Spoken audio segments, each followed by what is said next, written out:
有几个默契大挑战。完了，没有默契，会有的，但是怕意外没有。没有就没有最真实啊！咱俩不是双胞胎，哪有那么多默契啊？还有心灵感应呢。但是我们平时还可以啊。Go go go， 出发喽！更喜欢甜戏还是虐戏？不是一块儿来的吗？对啊，你得有虐才甜才珍贵呀，足够甜虐的时候才能嗨起来呀。有谁会每天一直想要被虐？每天甜的话也会齁得慌吧？对啊，你也会腻，反正它是并存的嘛。能说出最虐最甜的一茬词？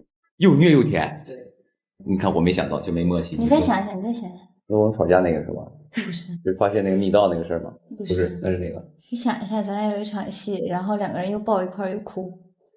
哦，那场戏是他做了一些事儿，导致一个非常惨重的结果。不是我做一些事儿，是你们家里那些坏人做了一些事儿，他又觉得自责，然后呢，我又觉得不可以怪他，但是呢，我又对别人没有把一个交代，反正那场还蛮复杂那种情绪。两位更喜欢拍左脸还是右脸？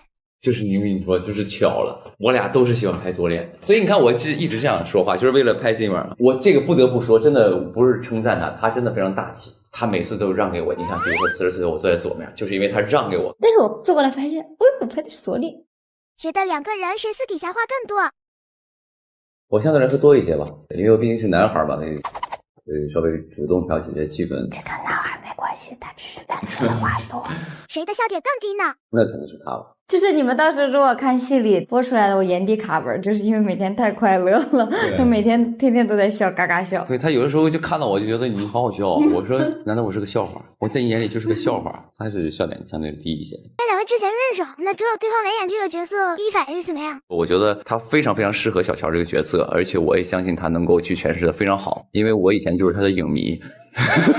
笑点相对低一些，你好好笑，所以还是挺开心的他能来这个戏。是因为对方要来演，所以才决定接下这部戏的吗？我前期不知道那么多，因为当时邓导跟我说这个戏的时候，没跟我说男演员是谁，他一直跟我说你有一个神秘的好朋友，说你特别有趣，然后他说一会儿等他收工了打给他，他就一直没收工，所以就我一直都不知道是谁。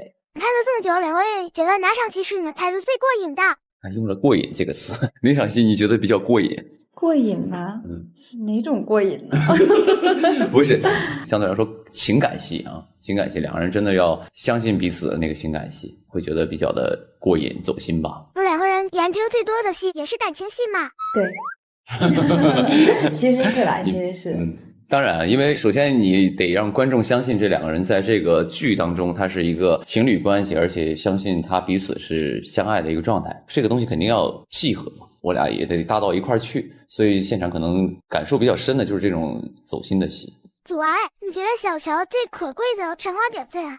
我觉得是他很真诚，其实不管是从开始的不信任，还是到后来慢慢的一点点接纳，然后信任陪在他身边，他其实都没有藏着掖着。而且我觉得这个女孩子她很有大局观念。对，这个是她的很多行为呢，可能你看起来是两个人在博弈，但其实她有一个更高层面的一个理解，因为她做的所有的事儿都是以大局为重，包括她有的时候要做一些为百姓做的事儿，她会明告诉我，我就是要用这个方法让你来帮我去给百姓做一些事儿，就是她还是比较真诚的。对啊，我欺负你的时候也很真诚啊。对你啊，你觉得魏少是更事业型还是更恋爱脑一点？他是分两个阶段吧。刚开始的时候，其实对于魏少来说，事业是最重要的，对感情这个东西他是非常之麻木的。但是在这个相处过程当中，也可能就被他的真诚所打动，当然也是那种情窦初开，有点懵懂，逐渐变成了一个恋爱脑到结束啊。当然心中这个事业还是不会放下的，在他的帮助下已经大功告成了，所以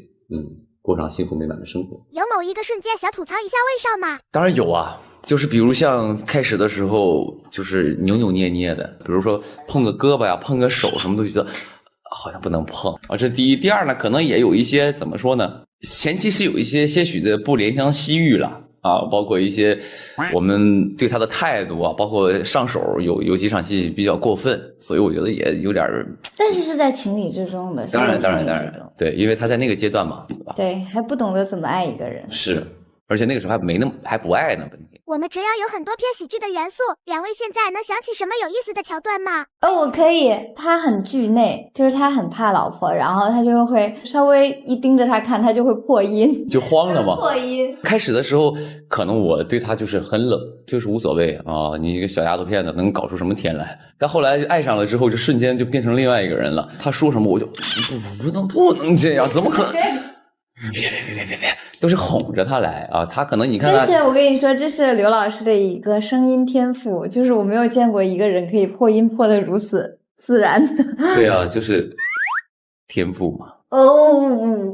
戏下的那个状态大家都挺快乐的，然后两个人戏下觉得比较好玩的。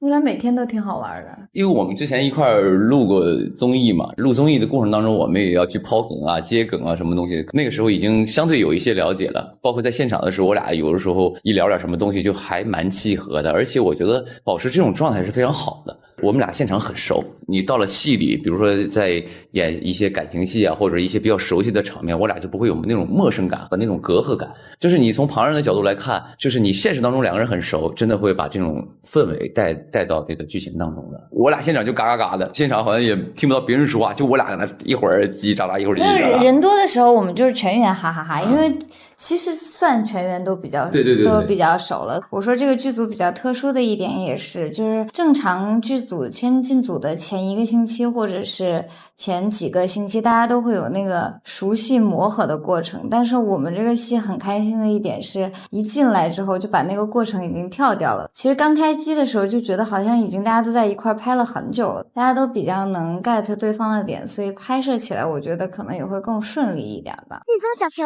就是比较能色味道嘛。那如果两位在现实中遇到小球，会觉得谁嘴巴更厉害一点？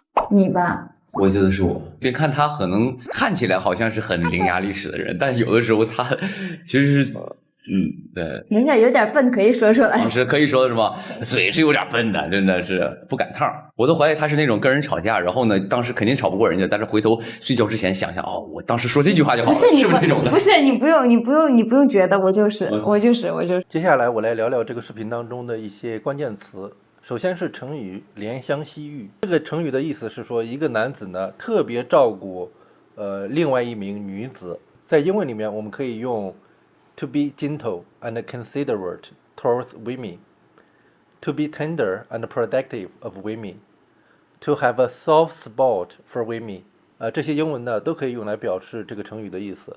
接下来是惧内，惧呢这个词的意思呢意思指的是害怕，内呢指的是内人。在现代社会呢，当一个男子结婚之后呢，他会称呼对方为老婆。那么在古代呢，一个男子结婚之后呢，他会称呼对方为内人。所以内人也就是相当于现在词汇当中的老婆这个词的意思。惧内意思就是害怕老婆的意思，所以可以用英文里面的 henpecked, afraid of his wife, wife dominated， 这些英文呢都可以用来表示这个词的意思。接下来是成语伶牙俐齿，这个成语的意思呢是说一个人口才特别的好，所以在英文里面我们可以用 clever and eloquent, fluent in speech, quick-witted with words，这些英文呢都可以表示这个成语的意思。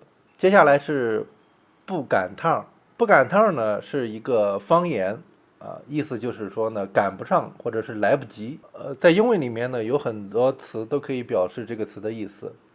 比如说 can't make it on time, too late, not enough time, behind schedule, not ready in time。这些英文呢都可以用来表示不赶趟这个词的意思。那么以上呢就是这个视频当中的一些关键词，感谢大家的收看。